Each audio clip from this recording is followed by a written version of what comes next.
보도록 하겠습니다. 시작.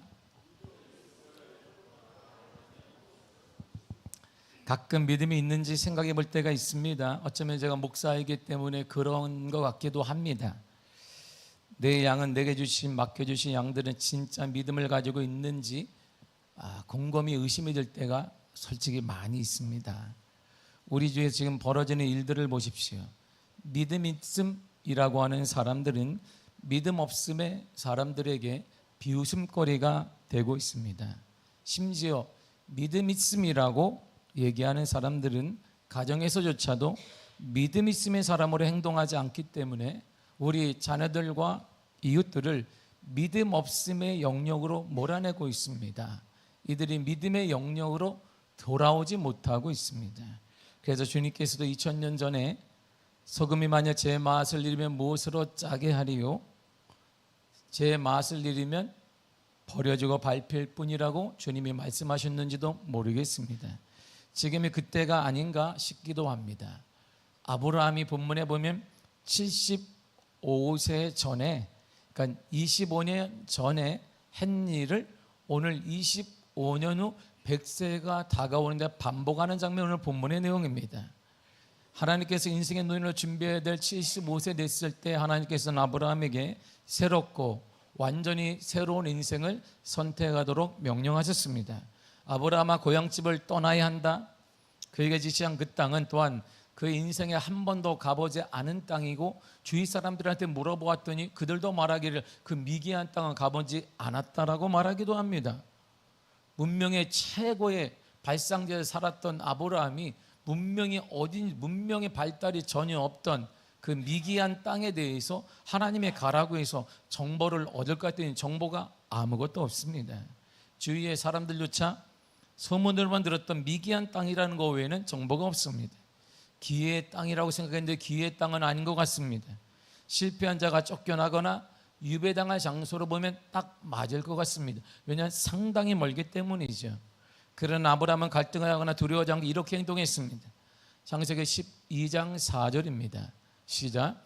이에 아브라함이 여호와의 말씀을 따라갔고 롯도 그와 함께 갔으며 아브라함이 하란을 떠날 때에 75세였더라. 아멘. 이처럼 주님께서 말씀하는 것이라면 바로 결정해야 합니다. 주님께서 말씀하신 것이라면 바로 행동해야 됩니다. 주저하지 말아야 됩니다. 머뭇거리지 말아야 됩니다. 실패한 결정이 뭐냐? 결정을 내가 했는데 실패한 게 뭐냐? 바로 그것은 결정하지 않는 것입니다. 한 달, 1년 늦게 생각해보고 결정하겠다. 그거 실패한 결정인 것입니다. 아니, 한두 주 생각해보고 그것도 실패한 것입니다. 하루 이틀 생각해보고 결정하는 것 또한 실패한 것입니다. 성공적인 결정은 바로 결정하는 것입니다. 즉시 결정하는 것입니다. 이렇게 말합니다. 히브리 11장 8절입니다. 시작. 믿음으로 아브라함은 부르심을 받았을 때 순종하여 장래 유업을 받을 땅에 나아갈새 갈 바를 알지 못하고 나아갔으니. 아멘. 하나님 부르셨는데 그냥 나아갔습니다. 어디로 갈지 모르지만 그냥 떠났습니다. 이것이 하나님께서 원하시는 것이라면 바로 지금 즉시 결정해야 되는, 우리는 늘 머뭇거립니다. 생각을 해봐야 되겠다는 것입니다. 생각 좀 해보고 하루 이틀 생각해보고 한 주 생각해보고 그때 하나님의 감동은 떠나, 하나님의 역사는 떠나, 하나님의 은혜는 떠나, 하나님은 그와 동행하지 않는 것입니다. 그러니까 늘상 한 박자 늦으니까 내가 하는 것 같은데 기쁨이 없는 거예요. 늘 한 박자 늦으니까 나는 하는 것 같은데 역사가 일어나지 않는 것입니다. 하나님이 명령하시면, 하나님의 뜻이라면 지금 바로 즉시 결정하고 행동해야 합니다. 바로 이런 사람에게 인생의 반전이 일어나는 거예요. 평범한 인생의 축복의 사람으로 변화되기 시작합니다. 그렇지 않은 사람은 늘 언제나 평안을 가장한 용기 없음 뒤에 숨어 있어요. 평안한 것 같으나 그는 용기가 없는 것입니다. 몸을 가린 채 실패의 삶을 살아갈 뿐이고 그를 따라가는 자녀들 또한 똑같은 삶을 살아가는 것입니다. 우리의 자녀들은 우리를 뛰어넘을 수가 없습니다. 그런데 아브라함이 믿음으로 말씀의 의자에 가나안에 정착하자마자 기근이 와버렸어요. 그나마 겨우 미개한 땅에 도착했는데 기근이 와버렸습니다. 그러자 그는 의식주 문제를 해결하기 위해 애굽으로 내려갔습니다. 알다시피 아브라함이 살던 시대가 지금부터 약 4,000년 전입니다. 그러니까 문명이 발달할 리가 없습니다. 당연히 이집트 사람들이 외국인을 보는 거 쉽지 않은 거예요. 외국인이 왔네? 우리도 딱 보세요. 처음에 제가 어릴 때 이태원에 살 때 외국인이 쉽지 않았습니다. 쉽지 않은 거예요. 특별히 당시 멀리 떨어져 있는 이라크 남부 지역인 갈대아 우르 사람을 보는 것은 쉽지 않은 거예요. 옆에 있는 사우디 사람, 옆에 있는 다른 나라 사람을 보는 건 쉽지만 멀리 반대편에 있는 이라크 남부에 갈대아 우르에 살던 사람이 왔는데 누구지? 언어가 달라요. 쓰는 말이 다릅니다. 그 생김새가 달라요. 유독 티가 나는 것입니다. 신기한 거야, 신기한 거. 그래서 아브라함은 두려움이 생겼습니다. 자신도 아직 이집트의 문명이나 상을 잘 모르고 있기 때문이기도 하고, 자신의 아내인 사라는 고향에서도 미인이었단 말이에요. 그러니까 지금 75세니까 사라가 65세 됐는데 미연이었네. 이야, 오늘날 유엔에 맞는 것 같습니다. 청년에. 그러니까 고향에서도 미녀를 통했으니까 만약에 여기서 내 아내를 미녀이기 때문에 뺏으려고 할 때 자신을 해칠지도 모른다는 생각을 갖게 되었습니다. 이집트인들, 이집트 문명을 이해하지 못하고 있고, 그리고 중요한 것은 자신이 살았던 지역이 당시 최고의 문명지대였단 말이에요. 그러니까 그가 볼 때에는 다 비문명국가 사람들이에요. 그러니까 이들이 무식하게 자신의 목적을 이루기 위해 자신을 죽일지도 모른다는 생각을 했습니다. 그래서 아내인 사라에게 이렇게 요청을 합니다. 여보, 한 번만 들어줘요. 그리고 25년 전에, 오늘 본문의 25년 전은 75세에 이렇게 부탁을 합니다. 창세기 12장 12절과 13절입니다. 시작. 애굽 사람이 그대를 볼 때 이르기를 이는 그의 아내라 하여 나는 죽이고 그대는 살리리니 원하건대 그대는 나의 누이라 하라. 그러면 내가 그대로 말미암아 안전하고 내 목숨이 그대로 말미암아 보존되리라. 아멘. 보세요. 뭐라고 하라? 누이라고 해라. 남편이라고 하면 큰일 난, 무식한 사람이야. 그 사람. 그 사람들 목적을 위해서는 칼을 잃을지 몰라. 내가 살기 위해서는 남편이라고 하지 않대. 나도 와이프라고 하지 않겠다. 누구라고 해라? 누이. 나는 오빠라고 해라. 이렇게 얘기를 해요. 아브라함의 예상대로 이집트 왕 마로는 그렇다면 상관이 없구나. 그래서 그녀를 첩으로 받아들입니다. 그리고 나서 아브라함에게 너무나 감사하기 때문에 양과 소와 나귀와 낙타와 노비까지 주었습니다. 겁으로 만들어 주었습니다. 그러나 하나님께서 바로와 그 집에 사라의 일로 인해 재앙을 내리시고 하나님이 나타나셨습니다.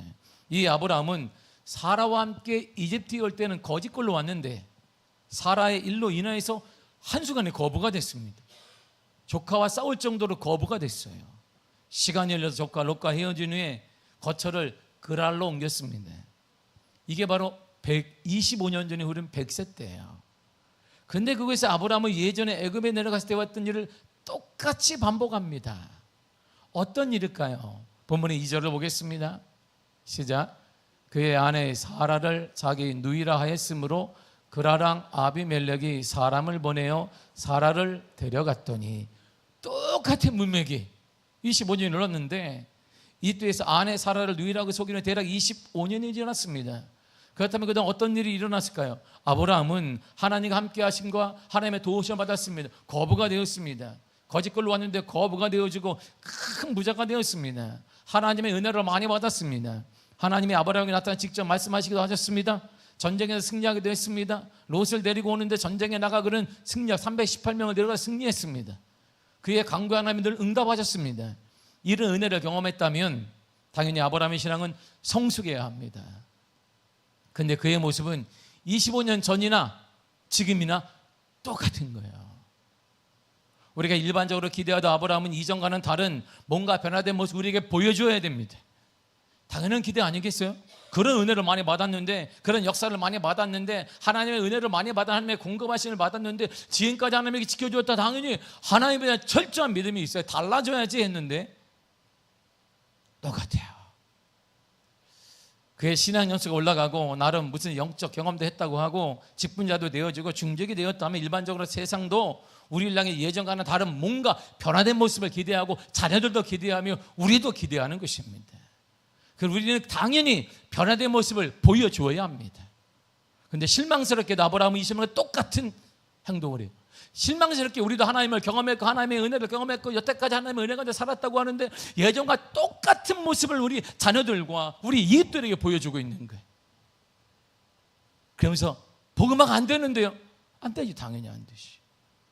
그는 자신의 안전을 위해서 자기 아내 사라를 누이라고 또다시 반복하며 거짓말했습니다.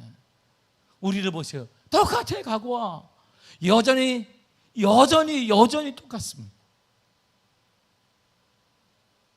여전히 섬기지 못하는 사람은 섬기지 못하고, 여전히 인생을 사람은 인생하고, 여전히 주를 위해 뭐라도 못하고, 그래도 신앙 연수는 올라가요. 직분은 올라가요. 그러면 기대치는 커지는 거예요. 세상은 우리 자녀들도 기대치가 커집니다. 그래도 별게 없네. 공갈빵이 되는 거예요. 공갈빵 안에 아무것도 없네. 속이 있는 줄 알았더니 뚝 눌러보니까 뻥 터지는데 안에 아무것도 없는 거예요. 이게 우리의 모습이에요. 이게 아브라함의 모습이에요. 그래서 어떻게 되었을까요? 25년 전 이집트의 바로 왕이 자신의 아내인 사라를 잡으러 내려왔듯이 25년 후인 지금 그라랑 아비멜렉 또한 아내인 사라를 첩으로 데려왔었는데 왜? 무관한 사람이니까, 오빠니까 당연한 거 아니겠어요? 그리고 잘 먹여주니까. 이처럼 아브라함은 두려움에 사로잡혀서 거짓말을 계속 반복하고 있습니다. 자신의 안전을 위해 아내를 파는 비겁한 행동을 다시 반복하고 있습니다. 아브라함은 100세의 나이로 여러 경험을 했습니다. 경륜도 쌓았습니다. 나름 신앙생활도 깊다고 자타 공인도 받았습니다.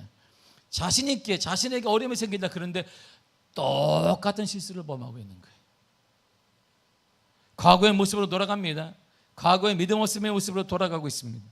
이런 아브라함의 모습을 보면서 여러분 어떤 생각이 드십니까? 남일이 아니구나. 남일이 아닌데? 한심해 보이십니까? 어떻게 은혜를 저렇게 받았는데 이 아브라함이 믿음의 조상이라면서 어떻게 믿음의 조상인데 이렇게 생각하십니까? 하지만 우리 자신의 모습을 보면 별 차이가 없습니다. 딱히 할 말이 없습니다. 저 자신도 아브라함과 다르지 않다는 것을 알기 때문입니다. 우리의 실패를 자세히 보십시오. 내가 경험했던 실패들, 그 중에 많은 것들은 여러분 새로운 것이 아닙니다. 전에 했던 실패를 또다시 반복하고 되풀이하는 것입니다. 사실 나를 얽매이게 하는 것, 나를 무너뜨리는 죄는 여전히 예상하지 못했던 새로운 것이 아닙니다. 습관적인 죄들이 나를 힘들게 하고 넘어지게 만드는 것입니다. 그렇다면 여러분에게 특별히 약한 부분이 무엇입니까? 탐욕이십니까? 과한 탐욕 때문에, 과한 성공, 무엇 때문에, 남들보다 앞서고자 하는 것 때문에 절제하지 못하고 죄에 빠지고 있습니까? 아니면 대응하기 때문입니까? 부모님과 부딪히고 학교의 선생님과 부딪히고 친구들과 부딪히고 직장에서 상사와 동료들과 부딪히고 그러면서 늘 타인이 내게 해를 끼친다고 피해 망상증에 젖어 있습니까? 나는 괜찮은데 그들은 다 가해자야. 부모도 가해자고 친구도 가해자고 나는 근데 피해자일 뿐이야. 나는 정말 선한 사람인데 이 가해자가 너무나 죄인들이 많아. 여전히 그렇게 생각하며 살고 계십니까? 다혈질적인 성격 때문에 여러분들이 약한 부분이십니까? 사람에게는 한번 팍 하고 사람에게 터뜨리고 나서 늘 하는 말, 나는 뒤끝이 없어. 근데 어쩝니까? 뒤끝이 없는 것은 좋은데 앞끝이 너무나 심각하기 때문에 뒤끝이 없고 있고 문제는 별 의미가 없어요. 앞끝이 너무 커. 또한 잘못된 말입니까? 남의 말을 함부로 해서 사람들에게 어려움을 따라오게 만듭니까? 이처럼 반복되는 같은 종류의 잘못들을 알지만 우리는 또다시 반복하고 있는 거예요. 어떤 사람에게 돈이 문제입니다. 절약해야 됩니다. 근데 절약을 넘어서 인색합니다. 사람들이 뿐만 아니라 하나님께도 인색합니다. 그러면 논의에 됐을 때 주위에 친구가 없어요. 이렇게 쓸쓸하게 보낼 것입니다. 뿐만 아니라 주님도 함께하지 않을 것입니다. 그 너머의 세계를 경험하지 못하는 거예요. 우리가 경험하지 못해 자녀는 그 너머의 세계를 자녀들도 경험하지 못하는 거예요. 뭔가 그 너머에 있지 않을까? 그 너머에 있지 않을까? 그러다 인생 끝나는 것이지. 왜? 내가 넘어보지 못했는데 설명이 안 되는 거예요. 얘들아, 내가 산을 넘어봤더니 그네 그냥 푸른 초장이 쫙 깔려있더라. 말해줄 수가 없어요. 왜? 내가 넘어본 적이 없으니까. 그러니까 자녀들은 보는 게 맨날 벽만 보고 있는 것입니다. 그 넘어가니 여기 끝이구나, 늘 끝이구나. 그 점점 작아지게 되는 것입니다. 베품을 통한 기쁨, 보람, 섬김, 나눔을 통한 기쁨을 경험하지 못하는 것이고 삶을 마감하게 되는 것입니다. 이처럼 자신이 특별히 약한 부분이 있다는 것을 인식하고 주의하지 않으면 우리는 다시 죄를 반복하며 실패할 수밖에 없습니다. 아브라함의 반복된 죄를 저질렀을 때 하나님의 반응을 보세요. 3절을 보겠습니다. 시작. 그 밤에 하나님이 아비멜렉에게 현명하시고 그에게 이르시되 내가 데려간 이 여인으로 말미암아 내가 죽으리니 그는 남편이 있는 여자임이라. 하나님이 그라랑 아비멜렉에 나타나셨어요. 그리고는 너가 그 남자 아브라함의 아내를 데려왔어, 너 죽는다 경고하셨습니다. 그런데 보세요, 내가 한만 생각해도 개인적으로 성경을 보아도 아비멜렉이 무슨 죄가 있을까 의문이 들어요. 도대체 무슨 죄가 있어? 아비멜렉 무슨 죄가 있어? 하나님은 몰랐던 거, 그건 죄겠구나. 근데 바로 직사할 정도의 그런 죄인, 성경을 보세요. 아닌 것 같은데. 도대체 아비멜렉은 무슨 죄를 범했을까요? 그러니까 내가 놀랄 정도니까 성공인들은 저도 놀라니까 본인은 얼마나 놀랬겠어요? 저요? 내가 무슨 죄를 범했을까? 아비멜렉이 깜짝 놀랐을 거예요. 왜? 저 죽여요? 하하, 참 하나님. 그래서 자신은 한참을 생각한 후에 하나님께 이렇게 고백을 합니다. 4절을 보세요. 시작. 아비멜렉이 그 여인을 가까이 하지 아니하였으므로 그가 대답하되 주여 주께서 의로운 백성도 멸하시나이까. 아멘. 주님, 저는 죄를 범하지 않았습니다. 저는 아브라함의 아내와 동침하지 않았습니다. 그리고 저는 사라가 아브라함의 아내인지 몰랐습니다. 남편이 아브라함도 사라를 제게 소개할 때 이렇게 소개했습니다. 한번 보세요. 주님, 아브라함이 이렇게 소개했다니까요. 5절을 보겠습니다. 시작. 그가 나에게 이는 내 누이라 하지 아니하였나이까. 그 여인도 그는 내 오라비라 하였사오니 나는 온전한 마음과 깨끗한 손으로 이렇게 하였나이다. 아멘. 주님 보세요. 분명히 저 남자가 주님이 얘기한 아브라함이라면 누이라고 했습니다. 또 이 여인도 오빠라고 했습니다. 내가 무슨 죄가 있습니까? 이들은요 부부 사기단입니다. 부부 사기단. 부부 사기단이지 뭐. 나를 속이는 부부 사기단, 이들이 혼나야 합니다. 나는 아닙니다. 저는 의로운 백성입니다. 맞죠? 하나님은 의로우신 분이십니다. 그래서 아비멜렉이 범죄하기 전에 나타나셔서 그를 막으신 거예요. 그리고 이렇게 다시 말씀하십니다. 7절을 읽겠습니다. 시작. 이제 그 사람의 아내를 돌려보내라. 그는 선지자라. 그가 너를 위하여 기도하리니 내가 살려니와 내가 돌려보내지 아니하면 너와 내게 속한 자가 다 반드시 죽을 줄 알지니라. 아멘. 아브라함의 아내 사라를 돌려보내라. 그리고 아브라함을 보내면 그는 선지자야. 여러분, 성경에서 선지자라는 말이 처음으로 쓰인 게 여기에요. 선지자라는 말을 처음으로 하나님의 아브라함에게 썼습니다. 그러니까 선지자가 뭐 하는 거니까 주님이 결론 내렸어요. 딱. 선지자는 기도해 주는 사람이야. 너를 위해 기도해 주는 사람이야. 선지자가 기도하면 너가 길이 열려. 선지자가 기도하면 내 앞날이 달라져. 선지자가 기도하면 너의 앞길은 열려지게 되는 거야. 선지자가 기도하면 막혔던 길이 열려지게 되는 거야. 선지자가 기도하면 죽은 자도 살아나게 되는 거야. 이 선지자라는 거예요. 하나님께서 아브라함을 선지자로 불렀습니다. 그리고 아브라함이 선지자로 할 일은 다른 사람을 위해 기도하는 것입니다. 아브라함이 이전에도 소돔을 위해 기도했습니다. 아비멜렉과 그라를 위해 기도할 것입니다. 이처럼 아브라함이 기도하면 하나님은 그 기도를 통해 일하신다는 거예요. 나는 선지자의 말을 듣는다.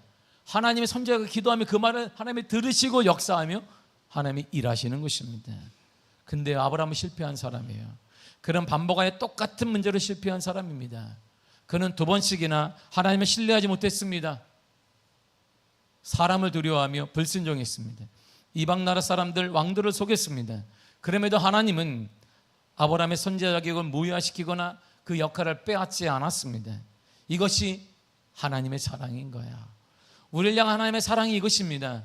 우리가 똑같은 죄와 실수를 반복하여 넘어질지라도 우리 하나님은 우리의 자녀됨을 무효하지 않습니다.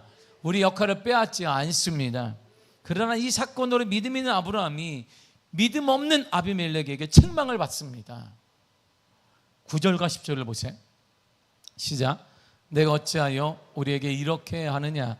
내가 무슨 죄를 내게 범하였기에 내가 나와 내 나라가 큰 죄에 빠질 뻔하게 하였느냐? 내가 합당하지 아니한 일을 내게 행하였도다 하고 아비멜렉이 또 아브라함에게 이르되 내가 무슨 뜻으로 이렇게 하였느냐? 아멘. 이 모습을, 자, 이름을 빼고 우리가 아비멜렉과 아브라함 이름을 딱 빼고 들으면 누가 믿음 있는 사람이지? 누가 믿음 없는 사람이지? 구분해낼 수가 없어요. 누가 믿음의 조상이지? 누가 믿음 없는 이방인이지? 구분이 안 됩니다. 믿음 없음을 상징하는 그러나 아비멜렉이 믿음 있음의 대표적인 아브라함을 심하게 책망하고 있습니다. 아브라함은 하나님의 택함을 받은 믿음의 조상이지만 자신의 잘못 때문에 이방인 아비멜렉에게 책망을 듣습니다. 하나님을 따르는 자가 하나님을 모르는 이방인에게 혼나고 있어요. 오늘날처럼 말이에요. 이 시대처럼 말입니다. 이것이 오늘날 우리 시대예요. 믿음 있는 우리가 믿음 없는 사람들에게 손가락질을 받고 믿음 없는 사람들에게 비웃음거리가 되어집니다. 믿음 없는 사람들에게 조롱을 당하는 것이 이거예요. 아비멜렉은 아브라함에게 왜 이런 일을 했느냐고 묻습니다. 왜 그랬느냐? 왜 나를 속였느냐? 왜 했느냐? 네가 믿음이 있는 사람이라며, 믿음의 사람이라며, 하나님을 두려워한다며, 정직하다며, 고람된 신앙을 갖고 있다며, 하나님 앞에서 너는 살아간다며, 근데 하나님이 두렵지도 않냐? 왜 나를 속였느냐 물으니까, 그러면 어떻게 해야 돼? 아브라함은 잘못했습니다. 내가 잘못했어. 이래야 하는데 아브라함이 또 핑계를 대. 믿음 없는 아비멜렉 앞에. 그래서 저를 실망시켜요. 아브라함이 나를 실망시켜. 아브라함이 뭐라고 하는지 보세요. 11절을 보겠습니다. 시작. 아브라함이 이르되 이곳에서는 하나님을 두려워함이 없으니 내 아내로 말미암아 사람들이 나를 죽일까 생각하였으며. 내가 보니까 내가 왜 그랬냐면, 아니 잘못하면 돼. 내가 잘못했다면 되는데 또 잘못 인정 안 하고 얘기해. 내가 이렇게 한 것은 정당성을 얘기하는 거예요. 내가 이렇게 거짓말할 수밖에 없었던 것은 이 나라가 그랄이 믿음의 땅이 아니잖아요. 하나님을 두려워하지 않잖아요. 당신들이. 그러니까 내가 아내를 하면 나를 죽일까 봐 그랬다 그랬는데, 이거 그랄 땅 하나님을 믿는 민족이 사는 것이 아닙니다. 맞지요? 당신은 그랄의 왕임으로 마찬가지라는 거예요. 당신도 하나님을 두려워하는 사람이기에 믿지 않는 사람들이기 때문에 내 아내를 빼앗고 나를 죽일까 두려워서 이렇게 거짓말했다고 합니다. 그런데 진짜 그랬을까요? 진짜 이들이 하나님을 두려워하지 않았을까요? 그라랑 아비멜렉이 다음날 신하들을 모았어요. 내가 꿈에 하나님을 만났다. 그 하나님을 내가 처음 만났다. 나는 하나님 믿지도 않는데 그분이 내게 얘기했다. 그 사람, 아브라함의 하나님 그 사람의 아내를 내가 함부로 취하면 나와 여기 있는 사람이 싹 죽는다 그런다. 알고 보니 선지자였대. 선지자, 하나님의 선지자였대. 그럼 어떻게 할까? 이 말에 반응하는 걸 보세요. 8절을 보겠습니다. 시작. 아비멜렉이 그날 아침에 일찍이 일어나 모든 종들을 불러 그 모든 일을 말하여 들려주니 그들이 심히 두려워하였더라. 그들은 하나님을 두려워해서 하나님을.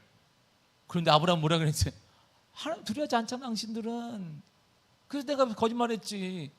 잘못 끝까지 인정하지 않아요. 아브라함의 잘못된 생각은 아브라함의 선입견일 뿐이에요. 이것도 하나 아브라함의 믿음 없음 때문입니다. 그들은 하나님을 두려워했습니다. 하나님의 경고를 들으는 그들은 모두 하나님을 두려워했습니다. 이처럼 아브라함은 자신의 잘못된 행동에 대해 깊이 용서를 구하기보다 잘못을 감추기에 또 핑계를 댑니다. 그는 자신이 이렇게 잘못된 일을 하게 된 이유에 대해 상황을 탓하며 사람을 탓하고 주위 사람들을 탓하는 것입니다. 그 문제를 제대로 인식하지 못한 채 뻔뻔한 존재가 되어버렸습니다. 이처럼 어설픈 핑계와 구차한 변명은 하나님의 은혜를 가릴 뿐입니다. 믿음 없는 사람들에게 손가락질을 받거나 비웃음거리가 될 뿐입니다. 이후에 믿음 없는 아브라함은 믿음 없는 아비멜렉은 믿음 있는 아브라함과 전혀 다르게 행동을 해요. 이게 부끄러운, 이 내용이 정말 저를 부끄럽게 합니다. 믿음 있는 아브라함은 바르지 않는 변명으로 위기를 모면하라 그래요. 계속 변명을 대잖아요. 꼼수의 달인이지. 꼼수. 어떻게 저 양반이 믿음의 조상이 됐지? 주의 은혜로세. 정말 주의 은혜예요. 주의 은혜. 그러나 믿음 없는 아비멜렉은 자신의 잘못을 보상하기 위해 필요한 모든 조치를 취합니다. 14절을 보겠습니다. 시작. 아비멜렉이 양과 소와 종들을 이끌어 아브라함에게 주고 그의 아내 사라도 그에게 돌려보내고. 아멘. 사라를 돌려보내요. 사람만 돌려보낸 게 아닙니다. 양, 소, 그리고 종들도 보냅니다. 종들까지 딸려서 보내요. 이것만이 아닙니다. 아브라함을 보니까 그랄 땅에 당신이 왔는데 거주할 땅이 있는가? 아직 없습니다. 그러면 당신이 원하는 강남에 거주를 하게, 이렇게 말하는 거예요. 와, 얼마나 좋아. 어렵게 한국에 왔는데 그래서 거주할 땅이 있는가? 예. 그러면 저기 저 끝에, 저 남쪽 끝에 있는 사람이 살지 않는 그곳에 땅이 많으니 거주하게. 그런 게 아니에요. 이렇게 말합니다. 15절을 읽겠습니다. 시작. 아브라함에게 이르되 내 땅이 내 앞에 있으니 내가 보기에 좋은 대로 거주하라. 아멘. 이야, 우리는 그러면 어떤 땅을 달라고 그래야 돼요? 강남 땅을 달라고 그래야, 대치동 땅을 달라고 그래야지. 어디 땅을 달라고 그래. 우리가 거기에 마음대로 거주하라는 거예요. 이것뿐만이 아닙니다. 더욱 놀라운 화해의 선물도 보냅니다. 16절을 보겠습니다. 시작. 사라에게 이르되 내가 은청결을 내 오라베에게 주어서 그것으로 너와 함께한 여러 사람 앞에서 내 수치를 가리게 하였노니 내일이 다 해결되었느니라. 아멘. 은청결을 줘요. 그리고 다 해결됐다. 근데 부끄러운 말을 그가 딱 찌릅니다. 내 오라비에게 줬다. 오라비예요? 남편이잖아요. 이 말이 뭐예요? 신앙인답게 살아라. 안 믿는 사람이 그렇게 말하는 거예요. 내가 다 주는데 신앙인답게 살아. 신앙인답게, 믿음 있음답게 살아. 이 얘기를 하는 거예요. 아주 부끄럽잖아요. 믿음 있다고 말만 하지 말고 오라비에게 주었다. 내가 당신 남편 아브라함이 아닌 당신이 말한 거짓말한 오라비에게 주었으니 정신 차리고 살아라. 안 믿는 사람이 이러고 얘기했어요. 이게 오늘날 우리 현실입니다. 세상이 우리를 그렇게 보는 거예요. 지금 우리가 살고 있는 곳, 우리의 삶 속에서 믿음 있음을 상징하는 우리가 믿음 없음의 사람들에게 비웃음거리가 되고 짓밟히는 일들은 흔합니다. 그러므로 잘못에 대한 합당한 태도를 취해야 합니다. 핑계대지 말고 탓하지 마십시오. 사람을 탓하거나 누구를 탓하거나 환경을 탓하거나 사회 탓하지 말라, 이런 말입니다. 이 사회는 하나님을 믿지 않습니다. 교회에 대해, 그리스도인들에 대해 이들은 좋은 감정이 없습니다. 맞습니다. 이런 믿음 없는 걸 하지 말란 말입니다. 이 시대는 그럼에도 하나님의 공의는 존재합니다. 이 시대는 그럼에도 하나님이 주인 되십니다. 하나님은 이런 시대 속에서도 하나님은 악을 선으로 바꾸어 주십니다. 우린 그걸 믿는 사람들이 그렇게 살아라. 그렇게 세상에 알아주지 못해도 그렇게 살아야 한다. 그래야 복음이 전해지고 우리 다음 세대가 일어나는 것이지. 언제까지 탓만하고 믿지 않는 사람들에게 손가락질을 당하며 살겠느냐.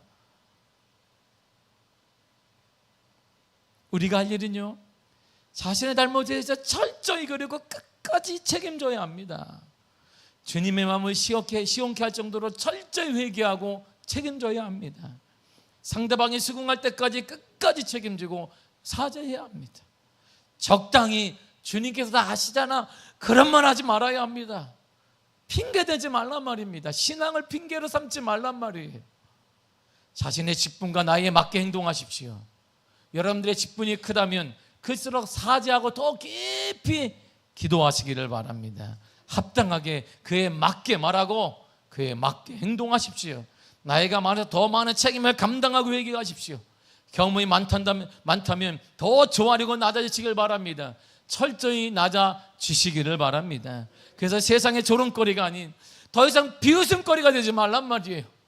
더 이상 세상의 조롱거리, 우리 교회가, 우리 그리스도인들이 세상의 조롱거리가 되지 않도록 회개해야 합니다. 더 낮아져야 합니다. 우리 때때로 실수합니다. 넘어집니다. 죄를 범할 수도 있습니다. 세상은 이럴 때 믿음 있는 사람들의 반응과 태도를 보는 거예요. 우리 자녀들은 믿음 있는 부모의 행동과 태도를 보면서 자라게 되어 있습니다. 세상은 우리를 통해 믿음의 방법과 믿음의 섬김과 믿음의 나눔과 믿음의 모습을 보지 못하고 있습니다. 다음 세대는 우리를 통해 믿음의 기도와 열정적인 기도의 모습을 보지 못하고 있습니다. 그러면서 우리가 신앙생활 잘해야 된다. 천만에요. 그래서 교회가 신앙이라는 우리가 세상을 향해 무엇을 말한들 세상은 변화되지 않아요. 자녀들을 향해 신앙생활 해야 된다고 말한다. 그들은 변화되지, 천만의 말씀 변화되지 않습니다. 아니, 이제는 그런 소리조차 못하는 우리들의 모습 속에서 과연 믿음 있음이란 무엇인지 자괴감이 들 때도 있습니다. 정말 구원의 확신이 있는지 우리가 자문해 볼 때도 많습니다. 바쁩니다. 피곤합니다. 맞습니다. 피곤한 사회입니다. 바쁜 사회입니다. 그런데 세상도 이러한 시대 속에서 할 일을 다 합니다. 범죄도 저지르고 바쁜데도 불구하고 취미생활도 하고 만남도 갖고 하고 싶은 것도 다 합니다. 그런데 믿음 있음의 사람들은 있어야 될 기도의 자리에는 없고 헌신해야 될 그 자리에는 없으며 섬기고 용서해야 될 그 자리에는 없습니다. 그래서 이런 취급을 받는 것은 당연한 것이죠. 마태복음 5장 13절이 이렇게 말합니다. 시작. 너희는 세상의 소금이니 소금이 만일 그 맛을 잃으면 무엇으로 짜게 하리요? 후에는 아무 쓸데없어 다만 밖에 버려져 사람에게 밟힐 뿐이니라. 아멘. 신앙, 믿음이라는 것은 핑계를 위한 도구가 아닙니다. 그럴 바에는 여러분 믿음 없음을 인정하면 됩니다. 나는 믿음이 없는 사람입니다. 세상을 향해 자녀들을 향해 말하면 됩니다. 내가 믿음이 없으니 내 모습을 통해 믿음을 보여주면서 미안하다 인정하면 됩니다. 그러면 이해할 것입니다. 믿음 없어 행동을 인정하고 믿음 없어 기도하지 못함을 인정하고 믿음 없어 헌신하지 못함을 인정하고 믿음 없어 자신의 잘못이라고 말할 용기가 없음을 인정하십시오. 더 이상 핑계대지 말아야 합니다. 그것이 믿음 없는 사람들을 더 교회 밖으로 밀고 머물게 만들고 들어오지 못하게 하는 것입니다. 그것이 우리 자녀 세대와 다음 세대를 용기 없게 만들고 도전하지 못하게 막는 무섭고 높은 담이라는 것을 알아야 됩니다. 그래서 우리 다음 세대 교회를, 그리스도인들을 우습게 보기 시작한 것이에요. 함부로 말하고 반대하고 있는 것입니다. 우리를 따라오지 않는 것입니다. 주와 같이 길 가는 것 즐거운 일 아닌가? 그건 찬송에만 있는 것이라고 다음 세대가 생각하고 있습니다. 결국 믿음 없는 사람의 바른 태도와 처리에는 하나님께서 이런 은혜를 주시는데 아브라함에게 은혜를 주신 게 아니에요. 보세요. 오늘의 결론은 믿음이 하나도 하나님을 모르는 아비멜렉과 그 가문의 복을 주세요. 웃기잖아요. 복을 우리에게 줘야 되는데. 본문의 17절을 보겠습니다. 시작. 아브라함이 하나님께 기도하며 하나님이 아비멜렉과 그의 아내와 여종을 치료하사 출산하게 하셨으니, 출산을 다 막았거든요 하나님이. 근데 아비멜렉의 그 선한 걸 보고 하나님이 출산을 다 문을 열어요. 태문을 엽니다. 그런데 놀라운 게 하나 있습니다. 근데 중요한 걸 하나님이 꼭 하나 주셔서 우리에게 믿음의 사람이 기도하면 된다는 거예요. 믿음의 사람이 기도할 때 믿음 없는 그 집안도 복을 받더라. 아브라함이 하나님께 기도했어요. 그러면 우리의 기도를 통해 축복은 시작되는 거야. 여러분들의 기도를 통해 세상은 축복을 받는 것입니다. 여러분들의 기도가 세상을 축복으로 만드는 거예요. 우리의 기도가 직장과 사업체를 축복으로 만듭니다. 우리의 기도가 다음 세대 열정적인 세대로 만듭니다. 그러므로 지금 기도하십시오. 믿음 없는 세상을 향해 우리가 할 수 있는 최고의 섬김은 기도인 것입니다. 세상을 축복하는 자가 되시기를 바랍니다. 세상을 탓하는 자가 되지 말고 세상을 축복하며 기도하시기를 바랍니다. 세상을 향해 기도하는 자가 되시길 바랍니다. 기도하는 자에게 하나님은 눈물을 주십니다. 이 눈물을 주십니다. 하나님, 이 땅을 용서해달라는 눈물을 주시는, 무감각한 우리들에게 기도할 때 이런 눈물이 일어나요. 주님, 이 땅을 고쳐주옵소서. 아버지여 고쳐주소서. 이 나라 주의 것 되게 하소서. 주 하나님 간절히 기도하오니 상한 이 땅 새롭게 하소서. 우리의 기도가 세상을 변화시킬 수 있습니다. 하나님, 우리가 실수할 수 있습니다. 죄를 범하였으나 그럼에도 우리 하나님은 세상을 축복할 수 있는 권세를 저와 여러분들에게 주셨습니다. 그러므로 세상을 더 이상 탓하지 말고 원망하지 말고 세상을 향해 축복하시기를 바랍니다. 세상을 향해 입을 열어 기도하십시오. 그리고 이 땅이 얼마나 악한지 알고 눈물을 주실 거예요. 그 눈물로 기도할 때 세상은 변화되어지고 가정은 변화되어지며 자녀는 변화되어지고 우리 교회가 변화될 것입니다.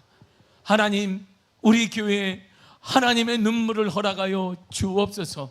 하나님의 눈물을 허락하여 주옵소서. 이 눈물의 기도를 통해, 여러분들의 기도를 통해 세상은 반드시 변화될 것입니다. 가정은 반드시 일어나게 될 것입니다. 그런 은혜를 경험하는 놀라운 축복의 믿음이 있음에 축복자가 되시기를 간절히 축복합니다. 기도하겠습니다. 하나님, 감사드립니다.